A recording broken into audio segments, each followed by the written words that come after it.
Hi hello guys, कशा आहात तुम्ही सर्वजण? होप तुम्ही सर्वजण मजेत असाल. तर काल झाली आषाढी एकादशी, त्यानिमित्त हा ब्लॉग होता कालचा. तर तो आज पोस्ट होईल. तर मी लागले होते सकाळ सकाळी स्वच्छता अभियानाला.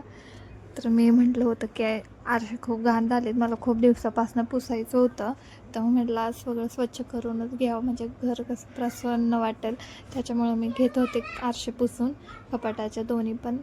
तर बघा किती स्वच्छ दिसतात पुसते की. आणि आरू हातं लावते त्याच्यावर, जास्त घाण करत होती, काय पण कशाचे पण घाण हातं लावत असते, त्याच्यामुळं ते घाण होतात. मग मी टी व्ही पण पुसले, थोडीशी धूळ बसली होती त्याच्यावर साऊंडवर टी व्हीवर, तर ते पण पुसले. तेवढ्यात हे पण आले होते घरी कामावरनं. ते म्हणत होते सकाळ सकाळीच स्वच्छता करायला लागली. म्हटलं छान दिवस आहे आजचा म्हणून मी करते. तर मग मी लगेच झाडू वगैरे मारून घेतलं. तर पोरांचा आवाज असा बाहेरनं येत असेल, मस्ती करतं ते. आणि आरू इथं माझ्या मागे लागली होती, उठल्या तिला फोन बघायचा होता. तिला म्हटलं नाही आरू मला लागतोय फोन, तर ती रुसली होती. तिला म्हटलं आता तू रुस, म्हटलं मला काम आहे. मग काय झाडू वगैरे मारल्यानंतर मी लगेच आंघोळ वगैरे केली. बघू शकता इथं मी आंघोळ करून झाली होती, माझी देवपूजा पण केली होती मी. तर बघू शकता छान प्रसन्न वाटत होतं. घरात अगरबत्तीचा सुगंध, दिवा वगैरे लावलं होतं, मग छान वातावरण झालं होतं. आणि मग मी लगेच खिचडीच्या तयारीला लागले होते, कारण की आज माझा उपवास होता आषाढी एकादशी असल्यामुळे. तर तुम्हाला पण आषाढी एकादशीच्या शुभेच्छा. तर मी इथं बटाटे सोलत होते, कारण की आंघोळीला जायच्या आधीच मी बटाटे शिजतला लावले होते, ते शिजले होते. त्याच्यामुळं म्हटलं चला आता करते. तर सकाळची इतकी गडबड असते ना माझ्या मागं, काही सांगायलाच नको. एकटी सगळं करायचं म्हटलं की नाही हँडल होत. मग इथं मी करत होते खिचडी. तर ह्या दोघांची इथं मस्ती चालली होती, मला पण यायचं म्हणून. तर आरूला नुसतं किचनवरती थांबायला आवडतं. तिला म्हणत होते उतर, इथं मला पसारा होतोय, अडचण होती. तर त्या दोघांचं चाललं होतं मध्ये मध्ये करायचं काम. त्यांना मग म्हटलं आलेच तर मग शेंगदाण्यांकडे लक्ष द्या मी, कारण की शेंगदाणे भाजायला ठेवले होते कढईत. तर म्हटलं मी तोपर्यंत मिरच्या वाटते, तोपर्यंत तुम्ही शेंगदाणेकडे लक्ष द्या. मग त्यांनी शेंगदाणे भाजून काढले होते, प्लेटीत गार करायला ठेवलं होतं खाली त्यांनी फॅन खाली. तर आरूला मी म्हटलं उतर तू खाली.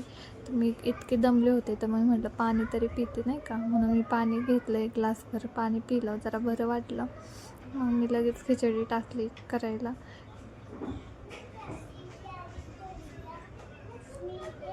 इतकं रुटीन म्हणजे असं गडबड चालू होती, काही सांगायलाच नको नाही का.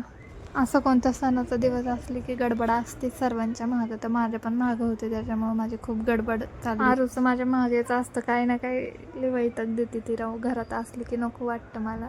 पण जाऊ दे, एक दिवस तरी घरात, आज सुट्टी होती तिला आषाढी एकादशीची. तर बघा इथं मी बटाटे छान असे तळले. तर इथं आरू मध्ये काय काय बोलत होते, त्याच्यामुळं मला कॉन्सन्ट्रेट करता नाही आलं. तर मी त्याच्यात बटाटे फ्राय केल्यानंतर मी साबुत तांदूळ टाकले आणि नंतर ते छान असं मिक्स करून घेणार एकत्र करून. तर मी आरूला पहिली केली होती फिक्की, त्याचकडे एक मिरची टाकून फक्त, कारण की ती तिखट नाही खात म्हणून तिला मी सेपरेट केली होती आणि ती काढून ठेवली होती. आणि ही आमची चालली होती, कारण की तिला पण खूप आवडते खिचडी.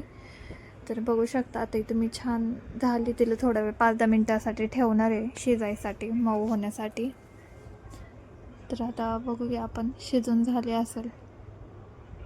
लय वेळ नाही ठेवायची, नाही तर करपते खिचडी खाल्लं. तर माझी अशी छान सुटसुटीत मोकळी खिचडी झाली होती.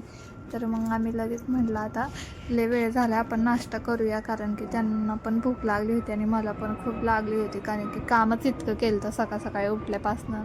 धुणं, भांडी, पाणी, फरशी, परत आज मी साफसफाई पण केली थोडीशी घरातली, त्याच्यामुळं मला पण लय थकल्यागत झालं आज.